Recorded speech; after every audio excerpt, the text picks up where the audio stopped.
So anybody who wants to pick up more information or pass it on to someone, it'll be on the YouTube channel after this.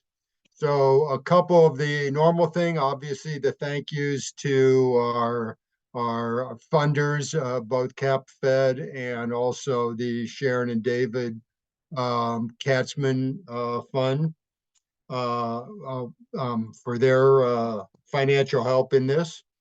Also, a couple other things as far as this evening's meeting. I'm going to be doing the presentation and I'm going to be sharing my screen. So that means I can't always see the chat. So we'll take questions in the chat if it's something that we can catch up at the end of the presentation. If somebody has a question that's pertinent to a little more immediacy, feel free to unmute and catch my attention, and I'll try to answer those questions. Since I don't think this is going to be a particularly long presentation, just a few things that I wanted to cover. I have a couple announcements for those of you who might be interested in our upcoming programs and some things that we have coming up in the near future. For the rest of this next couple weeks, we have coming up Dessert and a Movie, which is going to be with Just Food. That's on the 13th. And 14th, we have Wine Around the World. That's going to be a very interesting one because it's going to be wines that go with Mexican food. And Steve Wilson is going to be joining us from Mexico. So that should be an interesting session. On the 15th, Friday, we'll have our normal coffee break, and they'll also be starting our wine trail with our first winery, which is Somerset in Paola. I think there's still 1 or 2 openings for that if somebody is interested and wants to get in on that winery trip. This one is $20 a person because they're supplying the food. We'll be having charcuterie along with our, I think, 6 wines that we'll be tasting. The following week, we have Monday, Stitch and Bitch, and Tuesday, Gray Anatomy.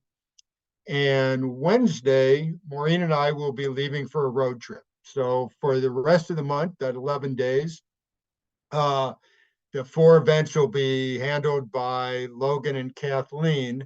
And I just wanted to mention that I am available and will be answering and reading emails while we're gone, but probably won't be getting back to people more than once a day. So something needs an immediate response, getting in touch with Kathleen or Logan would be appropriate during that time. We're heading out east for Maureen's 75th birthday and going to end up in DC as part of a road trip. Okay, so let's, also 2 other things, since you guys were smart enough to sign up tonight, that we haven't announced to anybody else, and I'll announce in advance to you guys. The airport tour that's part of our City Life group of events is back on. It's June 6th. I haven't put out a regular announcement yet. June 6th at 2 p.m. we'll be touring the regional airport. And if any of you want to get on the website for the library and scroll down to June 6th, you can be some of the first to enter that or to sign up for that. The other thing that's going on is in April, we have a revisit of Bowerstock's power plant, which was very popular. And once again, it's ridiculously popular. We're pretty full on that. We do have a wait list, but we have a wait list of 58 people. So what I'm trying to do, and I'm working with them, I don't have definite dates, but I'm trying to schedule 1 or 2 more events in either April or May. And those people who are on the wait list will be given the first option to move to those dates, and then we'll open it up. So if anybody's interested, just keep that in mind. something will be coming out in the next week or two on that. Okay, so what I want to do is get to this evening's um, presentation on some of the things, and understand this is, for some of you, this is going to be very rudimentary. Many of you probably know it, but I've had a lot of questions on keeping track of events and being able to cancel an event if you want to do that yourself. And so I put this presentation together for those people who are interested in that. I want to make it, before I share my screen, I want to make it perfectly clear that I have zero problem with anybody emailing me and asking me to change something, cancel something, or help in any way I can. That's what I'm here for. So this isn't I want to get out of doing this stuff for you, but people have asked about doing some of these things themselves, and there is a means to do that. And I just want to go over that for those people who are interested. So give me a second here. I'll share my screen. Okay. So basically what I'm going to talk about is just the tech that is required for signing up for an event and for canceling an event or anything like that, and also for means of saving your events so you might have a better handle on a calendar of what you've signed up for in the future. So that's kind of where we're going with this. Give me one more second and yeah, okay. Um, so basically, the, the way that most people have been signing up is from my emails, and that's fine. It's not the only means to do it, but it's a perfectly good way to do it. All the emails I send out, whether they're the monthly ones or the ones where we add something new, will always have a link somewhere. It's underlined in blue. In this case, if you can see my pointer, it's down here to register, click here. And if you would click there, that will send you to the registration for um, this particular event so that you can sign up. And that will send you, actually where that's sending you is to the website for the library in its calendar under the retirement or excuse me, retroactive things that we do. And you will, at that point, see that page. You can also go directly to that page if you want to sign up and you don't have my email in front of me by going to lplks.org, clicking on events, and the retirees, and it'll take you to that, and then you can scroll through it in chronological order. But what I want to point out is when you get to this page, there are the basics of what the event is, what time it is, and you don't have to stop there. You can scroll around that page. This is from a phone, so it's a little smaller than it would be on your laptop, but you can scroll around that page. One thing I'm going to point out to you, and we'll come back later, is here, add to calendar is an option to, once you've signed up for something, to add that to your Google or Apple or Yahoo calendar. And that'll become important, and we'll go over that a little bit later as well. So if you also scroll on that page, you'll see a complete description of the tour. And I try to put as much of this information into my emails as I can, but sometimes everything isn't there. So it's always a good time, a good opportunity while you're here to look over the event details. There may be information about parking or something else that I've omitted in my monthly emails, and you can make sure you have all of the information.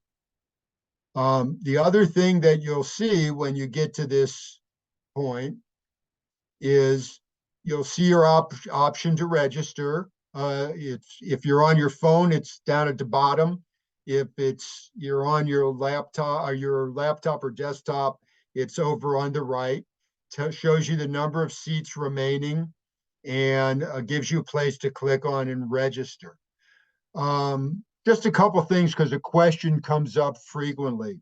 If we have an event that's live or in the auditorium, where we have a minimum number of or maximum number of seats or people that can go, it will show you the number of seats that are remaining. As I've always told everybody, please get on the wait list.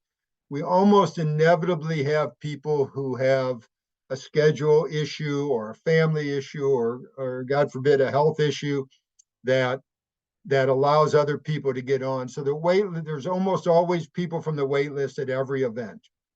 If it's a Zoom and it has a number of seats, I assign that number pretty randomly. I usually put in 75.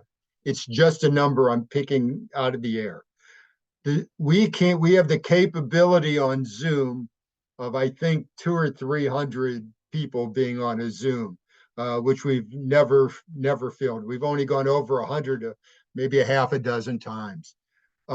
So if by any reason I've missed it and we're already, and it says wait list, sign on the wait list, because what's going to happen is somewhere in the next couple of days, because I check these regularly, that entire wait list will move to the register, and I'll have just increased the number to a higher amount for any Zoom. So you can always get on a Zoom that way. So you would click on the register to register, and what will come up is a place to fill in your information to register. And this is very, very important. This is one of the reasons that I'm doing this presentation. Many of you log in to register, and that's fine, but it's kind of only fine if in your login you have listed your email, not your phone number. It gives you the option, the library system, BiblioCommons, gives you the option to use either one. BiblioCommons is something that's used in many libraries around the country. We get in on it. It's set up the way it is. It allows both phone number and email for those people who don't have an email, might want to just put their phone. However, putting a phone number is a problem. So if your login has your phone number, or even if you're unsure, don't click on the part that says log in to register. Just complete it manually with your name, your email, and number of people attending. The reason for this is very simple. If I have a phone number in the list of participants, when I go to contact people to give them a Zoom link, or to give them more information about a live presentation, or even to tell them something was canceled, it will not contact you. It doesn't automatically go to some sort of phone contact or text. It just doesn't send it. So it's very important that I have your email. On those occasions where I've had a phone number, many times I can cross-check it with other data we have, with I'd say data like it's a database, my other spreadsheets that I have, and I can find it and change it. But I would appreciate, sometimes I don't have it, sometimes I don't have an email, or sometimes I can't find the name because it might be under a spouse and it's not under what I have registered. So please put your email so that we can make sure we're in touch with you for additional information. The other thing I'd like you to do is check your email. Make sure you've spelled everything correctly, because when you register, it will take anything that is in that space. So if I were to print a APL and mistyped it, it'll put in that space APL, and that email will not go through. Once again, frequently I can catch that, but not always. And there's another way besides viewing this that you can make sure that that you've registered with your correct email. And that's because as soon as you complete the registration here, you will get an email that confirms it. So if you go back to your email and you have no confirmation, that likely means that your email was typed incorrectly. If that happens, rather than well, if you'd like to, if you're worried about the number of spaces, you can re-register correctly and then send me an email and I'll get rid of the other one. Or just email me and I'll get it all changed for you. I can go back in on the backside and change your email for you, because you will be registered, you just won't be contactable. So the best thing to do, if that should happen and you haven't gotten the confirmation, is just to email me and say, I think maybe my email is incorrect, and I'll go in and fix it for you. So once you do all that and use that, you have completed the registration, and that's when it'll tell you we've sent a confirmation to, and once again, an opportunity to check your email and also a chance to add it to the calendar. Okay. For those of you who haven't been doing it, it's really easy. If you have a Google Calendar or Yahoo Calendar, or I think AOL Calendar, if you click on add to calendar, those options will come up. You can pick up which calendar you want, and it will put the information in it. And as I get to the end of this presentation, I'm going to go live and show you that a little more detail so you can see. If you don't have a Google Calendar, if you have Google, you can add the calendar. You can open up google.com and add the calendar as an app. But it's really great. You can put it right on your calendar, and you can always go in and check and say, these are the 3 events I have coming up. So that's one way to track your registration. It's one of the ways. So, as I said, check your email. Here's the update that would come from the library, and it would say, I'm signed up for this. I'm sorry, here's a confirmation here, and it would say that I'm comfortable, and I'm going to do one of these live at the end. And what you would do, what you can do, is in your email, whether it's Google or AOL or whatever, in folders, files, or labels, because Google calls them labels, AOL calls them files. You can save this email here to that file and you'll have it. And that's very important. And I'm going to explain to you why with the next slide here. So if you save it into your email, this email will go into your email and it'll look like this. It'll show you the thing, it'll give you the time, you can view the event, go back to all the details. All of this will now be in your file. But here's what's the most important part of it. This is showing it being saved in my calendar. And that'll give it, and you can add alerts to it. So you can say an hour before the event or the day before the event, remind me. Like I said, I'm going to go live on show you some of this afterwards. But the most important part is here, because what you've saved, what's in that confirmation at the very bottom, is cancel your registration. So if you've saved that, and as you know, with me, it's kind of crazy because sometimes, things are 2 and 3 months out, and it turns out something comes up and you can't attend, You can always cancel your reservation here on your own. Please remember, I'll always be glad to do that for you. But if you like to do it yourself, fine. And when I send out emails asking people if they're going to attend a week, and I tend to do that now like a week before, not the day before, because if somebody is on the wait list, telling them the morning of doesn't do them a lot of good. Maybe a week before, 10 days before does.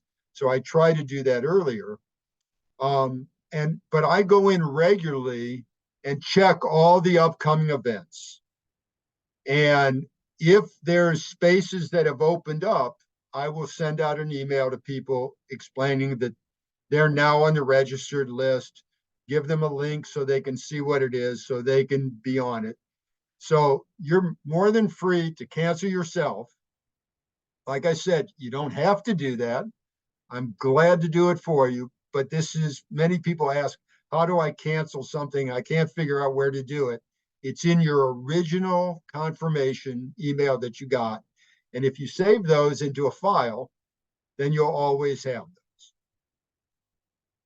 Okay, so that's kind of a general thing. And I want to emphasize always, always feel free to email me for any reason. One other thing that's come up is people have asked to get off the wait list. That is not something you can cancel yourself. Please let me know and I will take you off the wait list. But until you're confirmed, you can't personally cancel anything yourself. You would have to do that if it's a waitlist thing and do that with me. I'm going to stop sharing this for a second and see if there's any quick questions before I go back and show you something live for a few minutes. Anybody with any questions at this point? Did I do anything too fast? Looks like we're good. Okay, I'm going to share again and just go to my screen itself. Let me see if I can do this right. Um,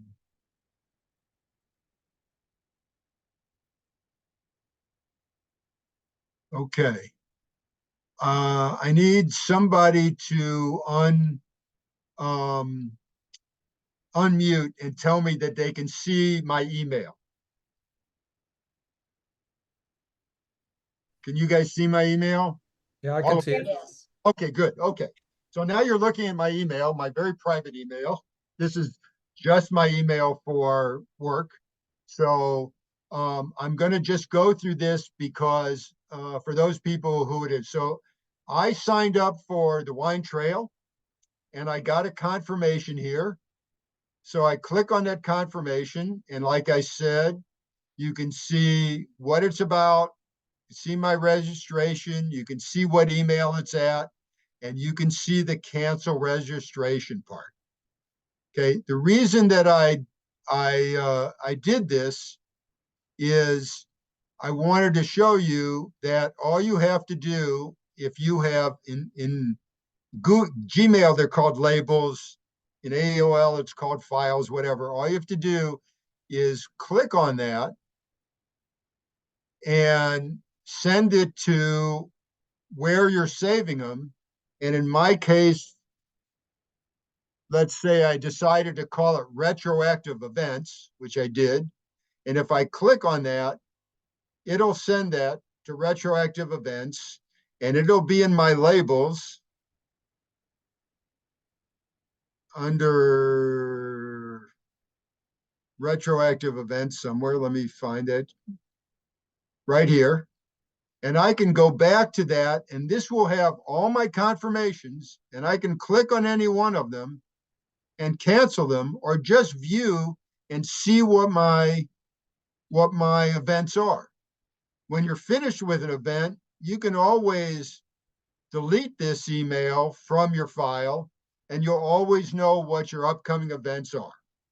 So it's just a suggestion. It's not a big deal, but if you have Google or Yahoo or AOL when you click on that thing I showed you earlier, add to calendar, that will pop up. You can choose which one it is, and it'll automatically go to that one, and it'll show in your calendar. And I'm going to jump over to, I can't jump over to Google Calendar because this is the work one, and I might be able to. Hang on a minute. But before I do that, um, I'm going to give you a little insight to my personal craziness, because you get to see what my labels look like, what my files look like. And this is just work. So this is how I keep track of the 18 or 20 things we do each month. Everything we are going to do, have done, or are thinking of doing is in here somewhere in a file, and all the contacts. So that's why it's so easy. That's why one person can do it. It's the magic of a computer. Um, if I went to, I'm going to try something here and see if I can get to uh, my Google Calendar, not for work. So hang on just one second. I'm going to try this.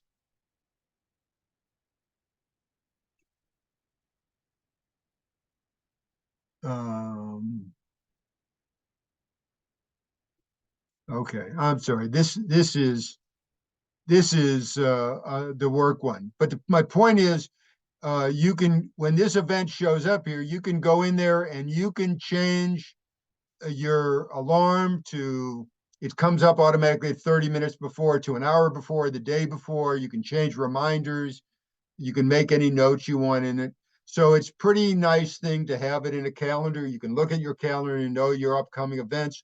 Or as I suggested earlier, you can also use a file to keep all your events, and that way you can cancel events as you would like, or you can use that or the thing. So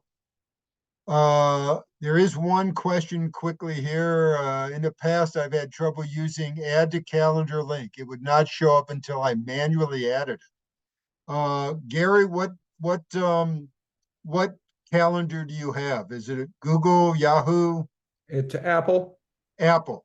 Okay, I don't have Apple, so I don't know the particulars, but if you'll allow me to, I'll take some time and play around with it a little bit and try to get back to you.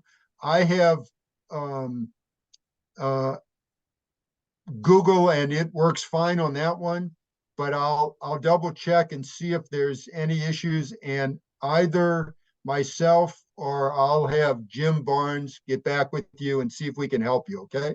Okay, it might be that I'm just too impatient. Maybe after a period of time it would show up, but uh, It it should be pretty immediate. yeah, but So yeah, it wasn't. So that's why I yeah, was. so it wasn't. So there's some other issue that's going on, and I don't want to guess. I'm not that good. Um, so I'm going to play with it a little bit. I do have an AOL account, and I can try the AOL calendar and see if I have a problem, and if not, chat with Jim. And if nothing else works that I can email you, Gary, I will suggest to you that maybe is it a laptop or a PC that you use, or a phone? Usually it's the laptop. All right, then that's great, because I would suggest, if I can't come up with anything else, that you'll take your laptop in with Jim, and he could probably walk you through it much better than I could. But if you're there with the with the thing, he can maybe catch something. But Okay, give me a little chance to look into it, and I'm making a note, and I'll get back to you. sounds good. Thanks. All right, that's about all that I have. Um, are there any other questions or things relative to this simple use thing that anybody has any more questions about? Because if not, we have a short night, and you guys can get to making dinner earlier. Wow, no questions. Okay, So that means either I put you all to sleep or I've done a good job. So I appreciate all of you getting on. I hope that this has been of some consequence and some help to some of you. But once again, and for the final or 400th time, I will emphasize, I'm here to help where I can. I have no problem with you just sending an email to me and say, I can't do this, or I don't have time to do this, or I don't want to do this. Would you do this for me? That's what I'm here for. And it doesn't take me very much time, as those of you who have asked. I'm generally on my emails on my phone, including my work email. So if that comes up, I'm like the college kids. I'm staring at my phone all the time. So I can usually answer you right away. Please feel free to do that. This isn't an out to get out of doing my job. I'm just offering this as some advice and help for you guys. So it's a short session tonight, but I have nothing more to add.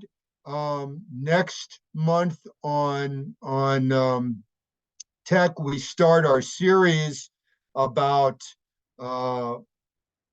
verification of information on the internet, on ads, on scams, and on biases and things like that. Jim will be doing the first one. We have some people from journalism. I really recommend those to everybody. So if you haven't signed up, you might want to sign up for that series. There's at least 3 so far that are in the calendar that you can go in and sign up for if you haven't already. Oh, wait a minute. I think we have one more message here. Nope, that was it. Okay. Any rate, I appreciate you all joining this evening. And if there are no other questions, I will release you to whatever your needs are tonight. I appreciate you coming on, and thanks very much. And I'll see all of you at whatever next retroactive Zoom or in-person event we have. Have a great evening, and I really enjoyed it.